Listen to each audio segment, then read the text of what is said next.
Hello explorers, welcome to our YouTube channel. வணக்கம். இன்னைக்கு நம்ம பார்க்க போறது சங்கரன் கோவில் அருள்மிகு சங்கர நாராயணர் திருக்கோவில் அமைவிடம்.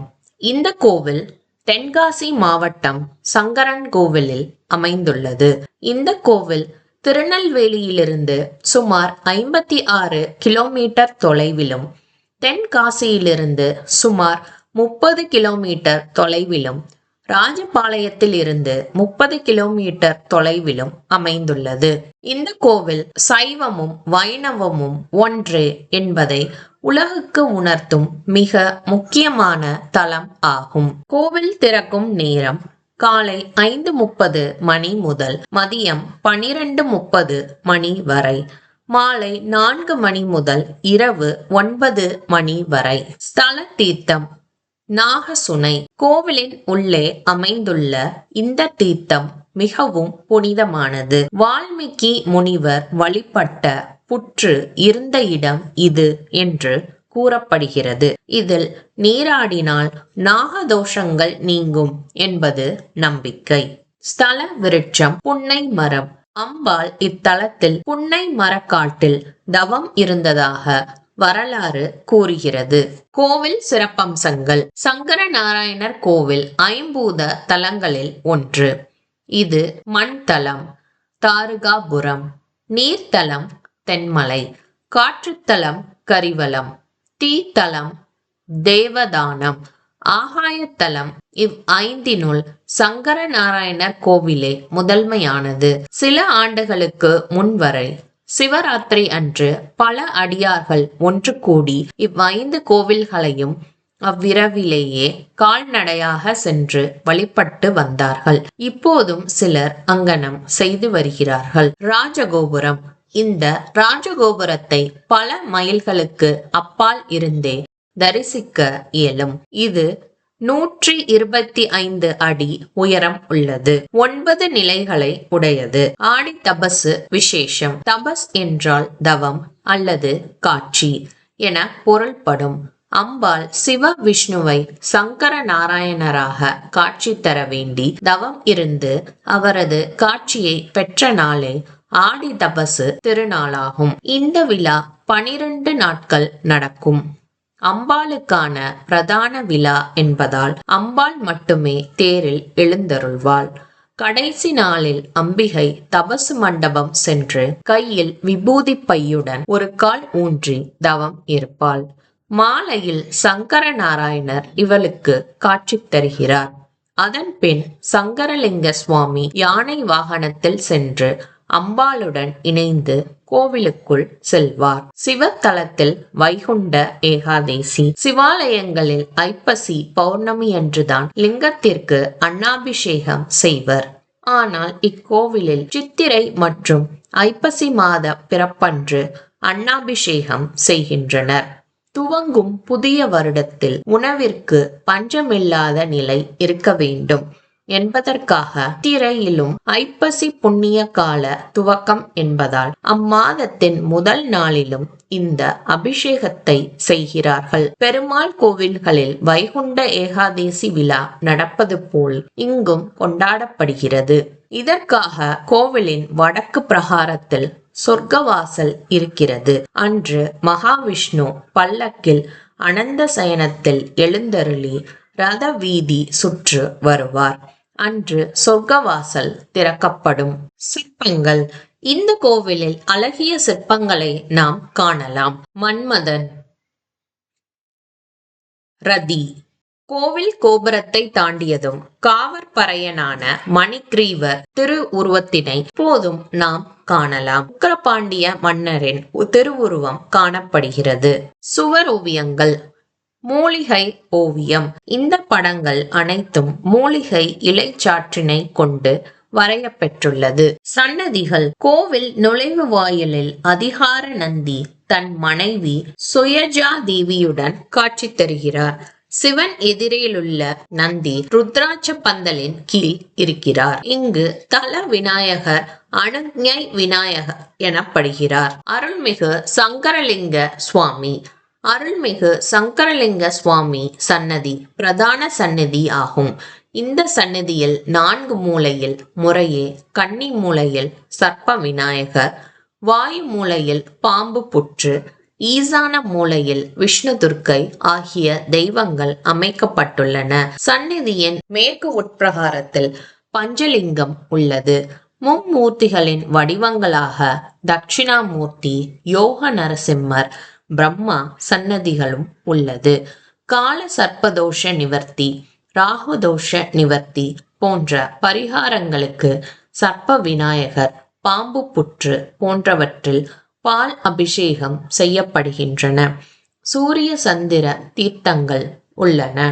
இத்திருக்கோவிலில் மூலஸ்தானத்தில் மார்ச் 21, 22, 23, செப்டம்பர் 21, 22, 23 ஆகிய தேதிகள் சூரிய உதயத்தின் போது சூரியனின் ஒளிக்கதிர்கள் சிவலிங்கத்தின் மீது படர்வது கண்கொள்ளா காட்சியாகும்.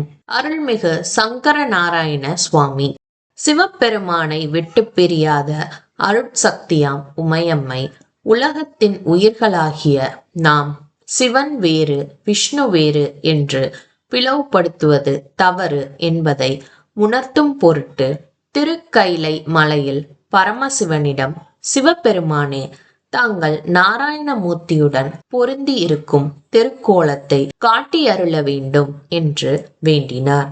அதற்கு இணங்கி சிவபெருமான் அம்மையை பூலோகத்தில் பொதிகை மலைச்சாரலில் உள்ள புன்னை வன தலம் ஆகிய சங்கர நாராயணர் கோவில் என்னும் பகுதியில் தவம் செய்து நீ விரும்பிய திருமேனியை தரிசிப்பாயாக என்று அருள் பாலித்தார். அதன்படி உமையம்மை தம்மை சூழ்ந்த பசுக்களாகி வந்த தேவ மாதர்களுடன் கோமதி அம்மை, ஆவுடை அம்மை என்னும் காரண பெயர்கள் தாங்கி தவம் இருந்தார். அம்மையின் தவத்திற்கிணங்க சிவபெருமான் ஆடித்திங்கள் உத்திராட நன்னாளில் அருள் தரும் கோமதி அம்மனுக்கு அருள்மிகு சங்கர நாராயணராக காட்சி கொடுத்துள்ளார். சிவன் விஷ்ணு இருவரும் ஓர் உருவமாக சங்கர நாராயணராக மூலவர் சன்னதி உள்ளது. சங்கர நாராயணரின் சிறப்பு: சிவனுக்குரிய வலப்பக்கத்தில் தலையில் கங்கை, பிறைச்சந்திரன், அக்னி, ஜடாமுடியும் உள்ளன. காதில் தாடங்கம், கையில் மலு, மார்பில் ருத்ராட்சம், இடுப்பில் புலித்தோல் ஆடை இருக்கிறது. சிவாஷியில் நாகவடிவில் சங்கன் குடை பிடித்தபடி இருக்கிறான். திருமாலுக்குரிய இடப்பாகத்தில் நவமணி கிரீடம், காதில் மாணிக்க குண்டலம், மார்பில் துளசி மணி மற்றும் லக்ஷ்மி மாலை, கையில் சங்கு, இடுப்பில் பீதாம்பரம் இருக்கிறது. இவர் பக்கமுள்ள திருவாசியில் நாகவடிவில் பதுமன் குடை பிடிக்கிறான். இச்சன்னதியில் காலை பூஜையில் மட்டும் துளசி தீர்த்தம் தரப்படும். மற்ற நேரங்களில் விபூதி தருகின்றனர். பூஜையின் போது சிவனுக்குரிய வில்வம், பெருமாளுக்குரிய துளசி மாலைகளை அணிவிக்கிறார்கள். சிவன் அபிஷேக பிரியர், திருமால் அலங்கார பிரியர். எனவே திருமாலுக்கு உகந்த வகையில் மூலவர் சங்கர நாராயணர் எப்போதும் அலங்காரத்துடன் காட்சி தருகிறார். இவருக்கு அபிஷேகம் கிடையாது. இச்சன்னதியில் ஸ்படிகலிங்கமாக காட்சி தரும் சந்திரமௌலீஸ்வரருக்கே அபிஷேகம் செய்யப்படுகிறது. சிவராத்திரி ஏகாதேசி நாட்களில் உற்சவருக்கு அபிஷேக பூஜை நடக்கும். ஆடி தபசு விழாவின் அன்று மட்டும் அம்பாளுக்கு காட்சி தர இவர் வெளியே புறப்பாடாகிறார். அருள்மிகு கோமதி அம்பிகை பசுக்கள் புடைசூழ புன்னைவனத்தில் தவம் இருந்த கோமதி அம்பாளுக்கு இறைவன் சங்கர நாராயணராக காட்சியளித்தார். அம்மன் சன்னதியில் உடலில் கட்டி மற்றும் நோய்களால் அவதிப்படுவோர் நெய் மாவிளக்கு ஏற்றியும் சன்னதியில் உள்ள புற்று மண் மருந்து எடுத்து உடலில் பூசிக்கொள்வதால் வியாதி குணமடைகிறது.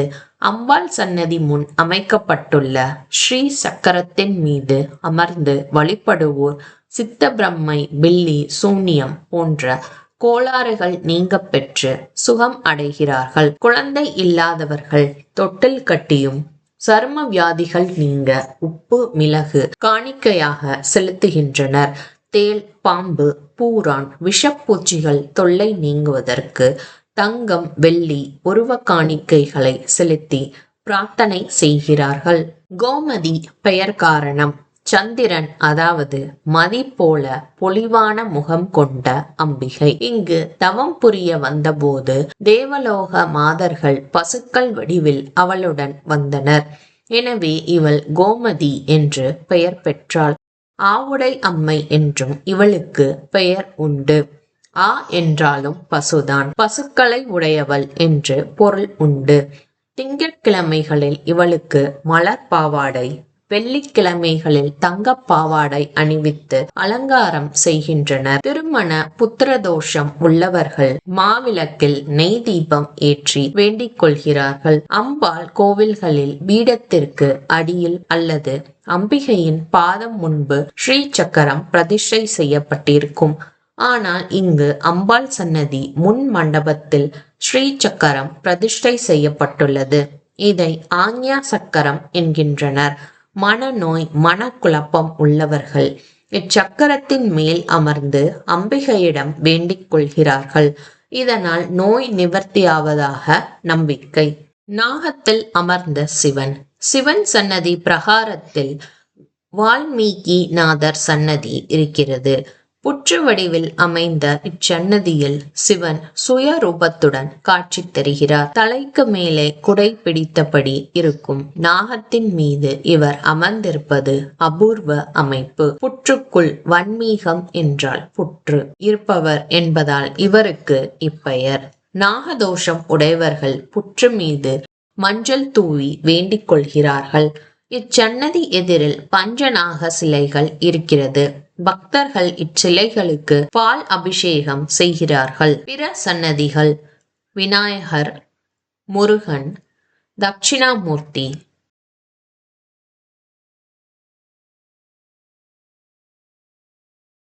சண்டிகேஸ்வரர், நவகிரகங்கள் மற்றும் நடராஜர் சன்னதி.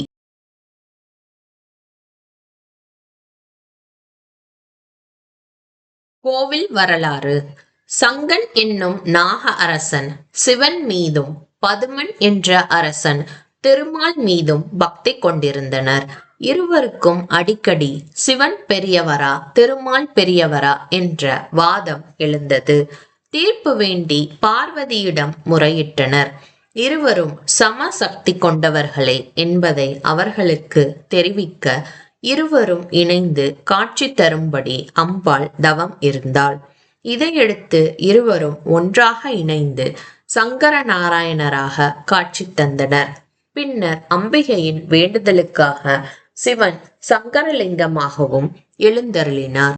நாகராஜாக்கள் இருவரும் சங்கரலிங்கத்தை வழிபட்டு வந்தனர். காலப்போக்கில் இந்த லிங்கத்தை புற்று மூடிவிட்டது. நாகராஜாக்களும் அதனுள்ளேயே இருந்தனர். லிங்கம் வெளிப்பட்ட விதம். மணிக்கிரீவன் என்ற தேவன் பார்வதி தேவியின் சாபத்தால் மண்ணில் பிறந்து புன்னைவன காவலனாக இருந்தான். அவன் காப்பறையன் என்றும் காவற்பறையன் என்றும் பெயர் பெற்றார். கரிவலம் வந்த நல்லூர் பால்வண்ண நாதருக்கு புன்னை வனத்திலேயே ஒரு பூந்தோட்டம் இருந்தது. அதற்கும் அவனே காவலன். தோட்டத்தின் ஒரு பக்கம் புற்றொன்று வளர்ந்தது. அதை ஒரு நாள் அவன் வெட்ட அதிலிருந்து பாம்பின் வாலும் வெட்டுப்பட்டது.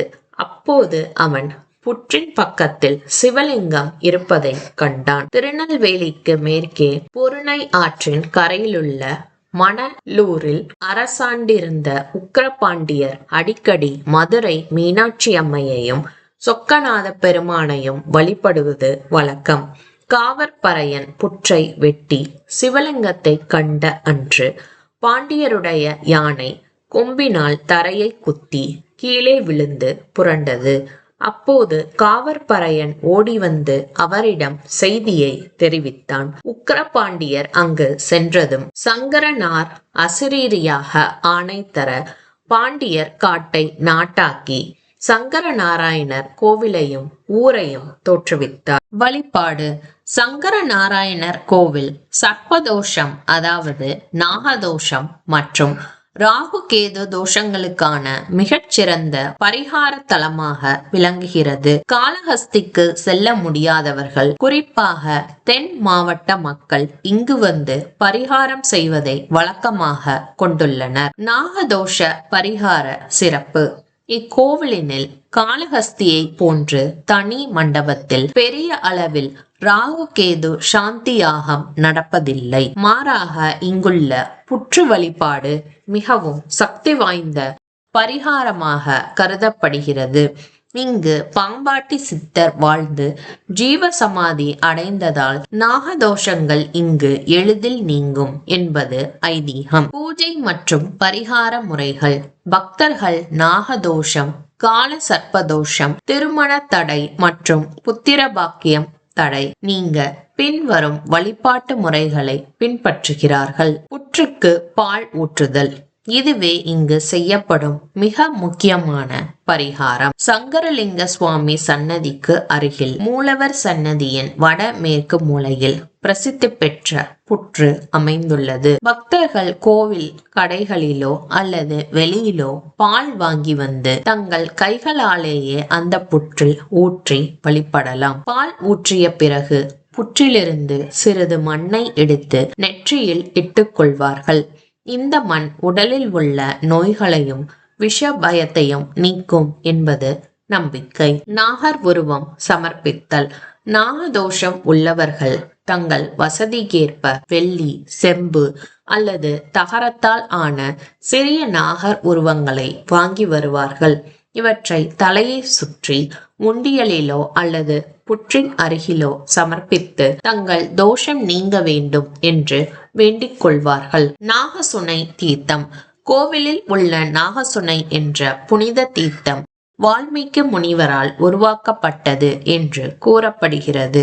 இதில் நீராடினாலோ அல்லது அந்த நீரை தலையில் தெளித்து கொண்டாலோ நாகதோஷத்தின் வீரியம் குறையும். உருவாரம். உடலில் தோல் நோய் அல்லது வேறு உபாதைகள் இருந்தால் அது நாகதோஷத்தால் வந்தது என்று கருதினால் அந்த உடல் உறுப்பு வடிவில் கை, கால் அல்லது முழு உருவம் தகடு செய்து உண்டியலில் போடும் வழக்கம் இங்கு உண்டு. பூஜை செய்ய உகந்த நேரம் ராகு காலம். நாகதோஷ பரிகாரம் செய்ய ஞாயிற்றுக்கிழமை மாலை ராகு காலம் 4:30 மணி முதல் 6 மணி வரை மிகச் சிறந்தது. செவ்வாய் மற்றும் வெள்ளி. செவ்வாய் மற்றும் வெள்ளிக்கிழமைகளில் வரும் ராகு கால நேரங்களும் உகந்தவை. பஞ்சமி திதி. நாக பஞ்சமி போன்ற விசேஷ நாட்களில் இங்கு கூட்டம் அதிகமாக இருக்கும். அந்நாட்களில் வழிபடுவது இன்னும் விசேஷம். செயல்முறை சுருக்கம். காளஹஸ்திக்கு மாற்றாக இங்கு பரிகாரம் செய்ய வருபவர்கள் செய்ய வேண்டியவை. முதலில் கோவிலுக்கு சென்று சங்கரலிங்க சுவாமி மற்றும் கோமதி அம்மனை தரிசிக்கவும். கோவில் வளாகத்தில் உள்ள புற்றுக்கு செல்லவும். புற்றுக்கு மஞ்சள் குங்குமம் வைத்து பால் ஊற்றி வழிபடவும். நாகர் உருவம் அல்லது உருவாரம் வாங்கி சமர்ப்பிக்கவும். அம்மன் சன்னதி முன் உள்ள ஸ்ரீ சக்கரத்தில் சிறிது நேரம் அமர்ந்து தியானம் செய்யவும். இங்கு பரிகாரம் செய்வதற்கு காளஹஸ்தியை போல தனியாக பெரிய கட்டணம் எதுவும் இல்லை. அர்ச்சனை சீட்டு மற்றும் பால் வாங்கும் செலவு மட்டுமே ஆகும். பிற வழிபாட்டு முறைகள். ஒற்றுமை குணம் உண்டாக, தானே பெரியவன் என்ற எண்ணம் நீங்க இங்கு வேண்டிக் கொள்ளலாம். பல்வழி தீர வழிபாடு. சிவன் சன்னதி கோஷ்டத்தின் கருவறை சுற்றுச்சுவரில் பின்புறத்தில் லிங்கோத்பவர் இருப்பார். சில தலங்களில் திருமால் காட்சி தருவார். ஆனால் இங்கு யோக நரசிம்மர் இருக்கிறார். புரட்டாசி சனிக்கிழமைகளில் இவருக்கு விசேஷ பூஜை நடக்கிறது. பல்வழி உள்ளவர்கள் இவருக்கு அபிஷேகம் செய்து வேண்டிக் கொள்கிறார்கள். இக்கோவிலின் சர்ப்ப விநாயகர் கையில் நாகத்துடன் காட்சி தருகிறார். ராகு கேது தோஷம் உள்ளவர்கள் இவருக்கு ஞாயிறு ராகு காலத்தில் பாலாபிஷேகம் செய்து பால் பாயாசம் படைத்து வேண்டிக் கொள்கிறார்கள். குழந்தைகள் விஷப்பூச்சிகளால் பாதிக்கப்படாமல் இருக்க இவருக்கு அருகம்புல் மாலை அணிவித்தும் வேண்டிக் கொள்கின்றனர். பெரும்பாலான முருக தலங்களில் கந்த சஷ்டியின் போது சூரசம்ஹாரத்திற்கு ஒரு முகம் கொண்ட சுப்பிரமணியராக மட்டுமே முருகன் செல்வார். ஆனால் இங்கு 6 முகங்களுடன் சண்முகர் செல்கிறார். சம்ஹாரத்தின் போது முருகன் விஸ்வரூபம் எடுத்ததன் அடிப்படையில் இவ்வாறு செல்வதாக சொல்கிறார்கள். மறுநாள் முருகன் தெய்வானை திருக்கல்யாணம் நடக்கிறது. மாவிளக்கு எடுத்தல். ஆடி தபசு திருவிழாவின் போது லட்சக்கணக்கான பெண்கள் கோவில் பிரகாரத்தில் அமர்ந்து மாவிளக்கு ஏற்றி அம்மனை வழிபடுவார்கள். மண் சாப்பிடுதல். உடலில் ஏற்படும் தோல் நோய்கள், பூச்சிக்கடி மற்றும் வயிற்று வலிக்கு இங்கு வழங்கப்படும் புற்று மண் பிரசாதமாக தண்ணீரில் கரைத்து சாப்பிடுகிறார்கள். மேலும் உடலில் பூசிக்கொள்கிறார்கள். தொட்டில் கட்டுதல். குழந்தை பாக்கியம் இல்லாதவர்கள் கரும்பு தொட்டில் கட்டி அல்லது மரத்தொட்டில் கட்டி பிரார்த்தனை செய்கிறார்கள். நேர்த்திக்கடன். சுவாமி அம்பாள் சங்கரநாராயணருக்கு அபிஷேகம் செய்வித்து வஸ்திரம் அணிவித்து நைவேத்தியம் படைத்து நேர்த்திக்கடன் நிறைவேற்றலாம். இவ்வளவு சிறப்பம்சங்கள் கொண்ட கோவில நீங்களும் போய் பாருங்க. லொகேஷன் இந்த வீடியோவோட டிஸ்கிரிப்ஷன்ல இருக்குது. தேங்க்யூ ஃபார் வாட்சிங் this video. Stay tuned and subscribe this channel for more Dheera videos and travel vlogs. Bye.